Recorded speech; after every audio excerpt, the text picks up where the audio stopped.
You searched how to buy shares of Polymetals Resources Ltd.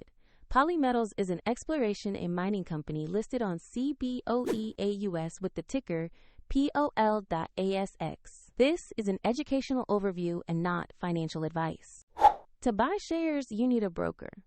I'll use eToro as a neutral example to demonstrate the steps. After signing up, you must verify your account, typically with an ID document, and add funds before trading. Use the platform search bar and type the ticker POL.ASX to locate Polymetals Resources Ltd. Select the result that matches the company name to ensure you have the correct listing. On the asset page, check the basic company details and the price chart to confirm it is Polymetals Resources Ltd. Verify that the POL.ASX ticker and company information match before proceeding. To invest, click Buy, enter the amount you want to invest, then carefully review the order details and confirm the trade. If the market is closed, the order may execute when it reopens, and if funds are insufficient, the platform will prompt you to add them before confirming. Once executed, your position will appear in your portfolio, where you can monitor it over time.